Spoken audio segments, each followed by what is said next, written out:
pan, agua y, ocasionalmente, un poco de queso para los días de gran celebración. Esta era la dieta habitual de Epicuro de Samos, el hombre cuyo nombre ha pasado a la historia como el patrón de los banquetes interminables, el lujo desenfrenado y la búsqueda obsesiva de los placeres refinados.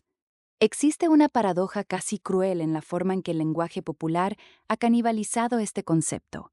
Hoy llamamos hedonista a quien se pierde en el consumo y el exceso, cuando en realidad el hedonismo clásico nació precisamente como una estrategia racional para protegernos de la insatisfacción que genera ese estilo de vida. Hemos convertido el nombre de una de las filosofías más austeras y disciplinadas de la antigüedad en un sinónimo de la gula y la falta de control, transformando una herramienta de liberación en una etiqueta para nuestra propia esclavitud sensorial. El hedonismo, si nos ceñimos a su raíz técnica, es simplemente la doctrina que identifica el bien supremo con el placer y el mal con el dolor. Parece una definición sencilla, incluso obvia, pero el diablo reside en cómo definimos ese placer. En la Grecia del siglo IV antes de nuestra era, esta pregunta dividió a los pensadores en dos bandos irreconciliables, que hoy nos ofrecen un espejo fascinante para entender nuestras propias ansiedades. Por un lado, tenemos a Aristipo de Cirene y su escuela cirenaica. Aristipo, que fue discípulo de Sócrates, propuso un hedonismo que hoy llamaríamos radical o de choque. Para los cirenaicos, el único tiempo real es el presente, y el único valor incuestionable es la gratificación inmediata de los sentidos. Su lógica era implacable. El pasado ya no existe, y el futuro es una construcción incierta. Por lo tanto, posponer un placer actual en nombre de una seguridad futura es un error de cálculo existencial. Para un cirenaico, el placer es un movimiento suave de los sentidos. Es el sabor del vino, el calor del sol en la piel o la intensidad de un encuentro físico. No hay jerarquías morales entre placeres. Lo único que importa es su intensidad y su certeza en el ahora. Esta postura resolvía el problema de la angustia vital mediante un presentismo absoluto. Si el mundo es caótico y la vida es breve, lo más racional es extraer cada gota de satisfacción sensorial posible antes de que la oportunidad desaparezca.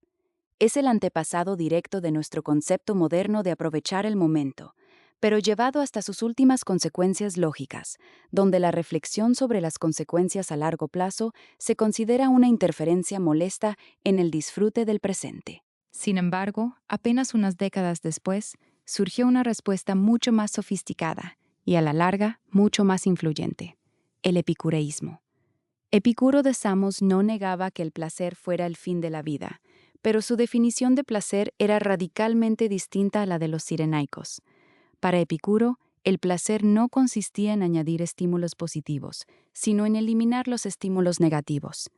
El objetivo final no era la euforia, sino lo que él llamaba ataraxia, que podemos traducir como la ausencia de perturbación en el alma, y la aponía, que es la ausencia de dolor en el cuerpo. Mientras que el cirenaico buscaba una excitación constante de los nervios, el epicúreo buscaba un estado de calma profunda y equilibrio estable. Esta distinción es crucial porque cambia por completo la forma de vivir. Epicuro introdujo lo que se conoce como el cálculo racional de placeres. Sostenía que el ser humano debe actuar como un contable de su propio bienestar. Hay que evitar aquellos placeres que, aunque intensos en el momento, acarrean un dolor posterior mucho más grande. El ejemplo clásico es el de la borrachera.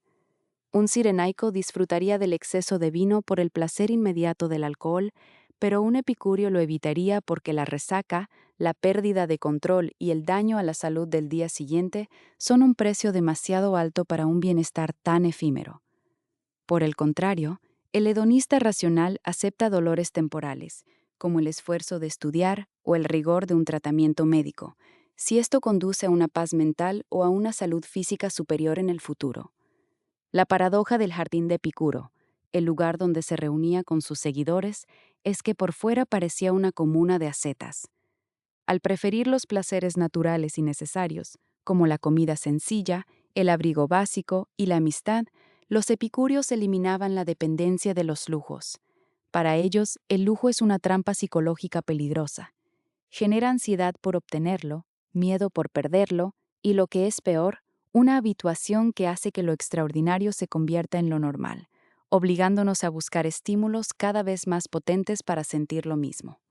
Si aprendes a disfrutar genuinamente de un trozo de pan y de una conversación profunda con un amigo, eres invulnerable a los caprichos de la fortuna. Eres, en esencia, un hedonista mucho más eficiente porque obtienes el máximo nivel de serenidad con el mínimo coste de dependencia. Entonces, ¿por qué hoy asociamos el hedonismo con lo opuesto a la moderación?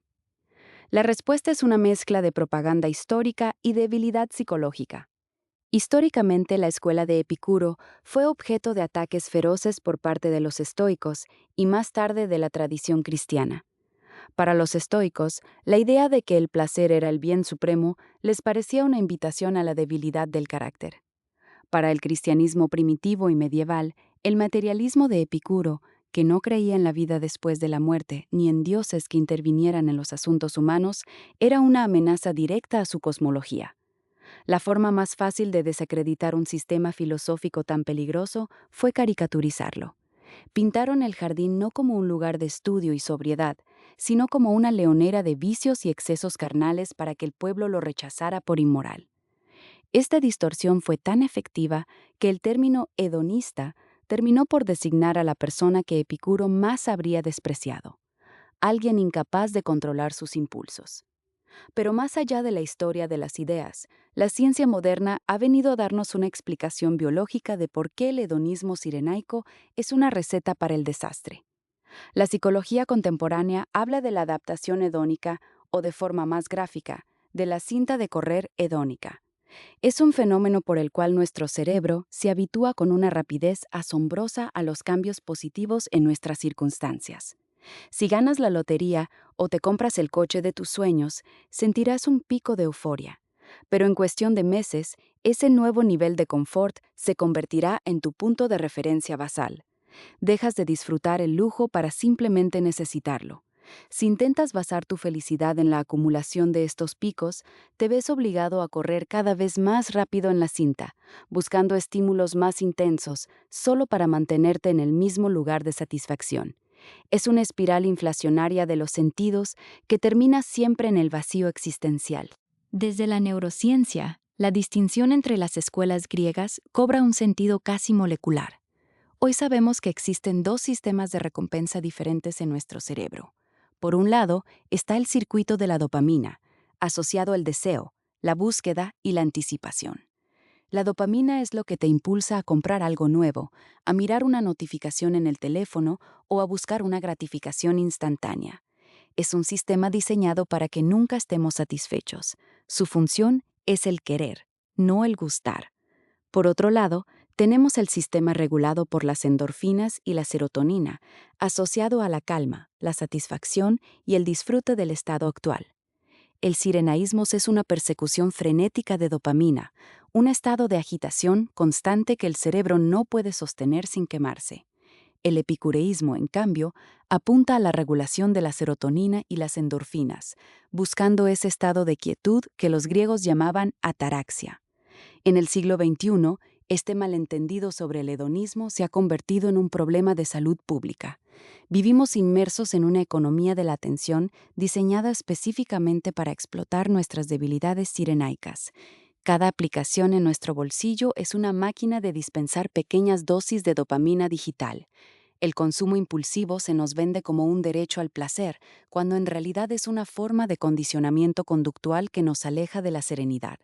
La sociedad actual es sirenaica por diseño y neurótica por consecuencia. Estamos saturados de opciones, de sabores, de entretenimiento y de información, pero niveles récord de ansiedad y depresión sugieren que este modelo de hedonismo vulgar no está funcionando. Hemos confundido la libertad de consumir con la libertad de ser felices. Aquí es donde el verdadero hedonismo filosófico se revela como una herramienta de resistencia intelectual. Practicar el hedonismo epicúreo hoy no significa retirarse a una cueva, sino aprender a filtrar el ruido. Significa entender que el placer más alto es el que no deja resaca mental. Es el placer de una tarde de lectura sin interrupciones, el de una comida compartida con personas que amamos, el de caminar por la naturaleza o el de cumplir con un propósito que da sentido a nuestra existencia.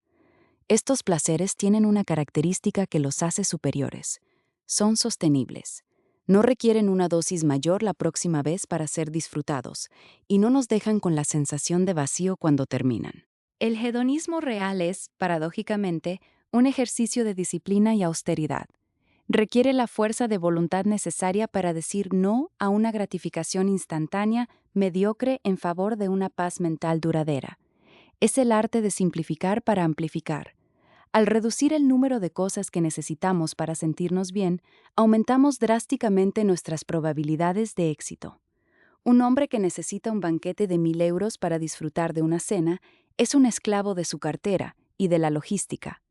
Un hombre que disfruta de una hogaza de pan recién hecho con aceite de oliva es el dueño del mundo, porque su placer es barato, accesible y está casi siempre bajo su control. La gran lección de esta tradición es que el placer no es un enemigo de la virtud, sino que la virtud es el método más eficaz para el placer. No se trata de ser buenos por una imposición moral externa, sino de ser sabios por un interés propio bien entendido. Si eres honesto, evitas el estrés de la mentira. Si eres moderado, evitas el dolor de la enfermedad. Si eres generoso, cultivas amistades que son el refugio más seguro contra la soledad. El hedonismo clásico es una invitación a tomarse el placer tan en serio que dejemos de desperdiciarlo en baratijas emocionales. Es la transición de ser un consumidor de estímulos a ser un arquitecto de la propia serenidad. Para el oyente que busca una aplicación práctica en su día a día, la propuesta es clara.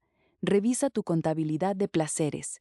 Identifica qué actividades en tu vida son puramente dopaminérgicas, esas que te dejan más cansado o más vacío después de realizarlas, y cuáles te acercan a esa ataraxia o ausencia de perturbación.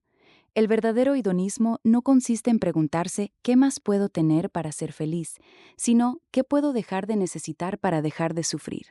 Al final del día, la mayor satisfacción no se encuentra en el grito de la euforia, sino en el silencio de la mente que no tiene nada que temer ni nada que demostrar.